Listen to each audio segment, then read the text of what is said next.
Welcome to the Deep Dive. This is where we take interesting bits of information, interesting sources, and really unpack them for you. Kind of zeroing in on the key stuff without drowning you in detail. Exactly. And today we've got something fresh, a blog post from Jeanne Bûcher called A Most Unusual Request. It literally just popped up. Right, just published, and it's intriguing. It really is.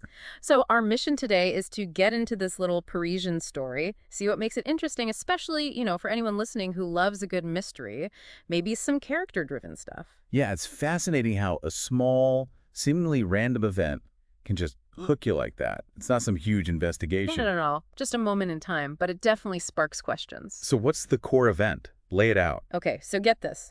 A young man, apparently very well-dressed, walks into, presumably, Jeanne's place in Paris. He wants a single white rose and a single black feather delivered. Okay, unusual pairing already. Right, but here's the kicker. To a specific address at exactly 3:17 a.m. Wow, 3.17 a.m. Uh-huh. Not 3.15, not 3.2 years. That precise time.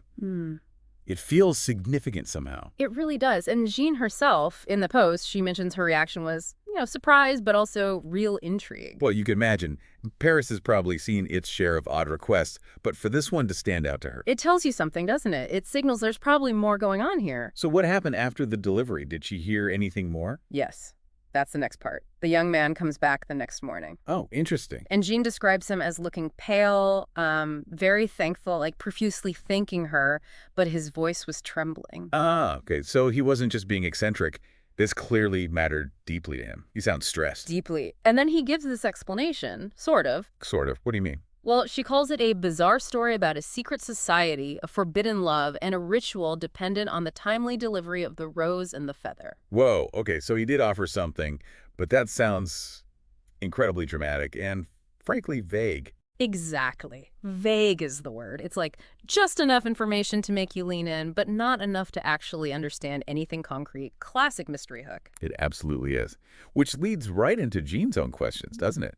Was he just some dramatic poet, an artist caught up in something, or something else? Something darker, yeah. That ambiguity is perfect for anyone who enjoys, piecing things together. What kind of story does the setup suggest to you if you just heard those details cold? It really makes you think about symbols, doesn't it?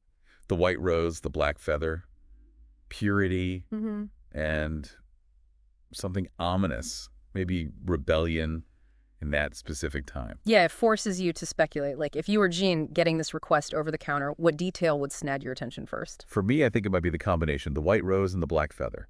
Why both? Why those two things together? The contrast is so stark. That's a good point. The juxtaposition. I think for me, it might be the 3:17 a.m. It's just so oddly specific. Not 3:30. Why 17 minutes past? Does it have some numerical significance? Is it an arbitrary time meant to test obedience for this supposed ritual? We just don't know. And what about the young man himself? Well-dressed, but then pale and trembling later. That adds another layer. Suggests maybe preparation or belonging to a certain class, but also immense stress or fear. High stakes, whatever was going on. Definitely high stakes. It's like we're trying to solve a puzzle, but we've only got like 4 pieces. The rose, the feather, the time, the man's state. Each one hints at something bigger. Why did he come back the next morning? Just to say thanks. Or did he need confirmation? Did the delivery actually work, whatever work means in this context? Right. His return suggests the delivery itself wasn't the end goal. Maybe it triggered something he needed to witness or verify. Which turns it from just a weird delivery into a potentially crucial moment in, well, whatever strange story he was living. So it's a great example, isn't it? How a tiny, odd interaction in a big city like Paris can suddenly feel full of potential stories and hidden meanings. It really is. Makes you look at everyday moments a bit differently, perhaps. So thinking about this whole thing, all these little threads, if you could find out just one more piece of information to try and crack this mystery, what would it be? Oh, that's a tough one. Maybe what was at the address? Was it a person? An empty building? A specific landmark? What about you? I think I'd want to know the significance of 3:17 a.m. Just that one thing. Why that exact minute? I feel like that might unlock a lot. What further thoughts does this spark for you, listening in right now? What's your theory?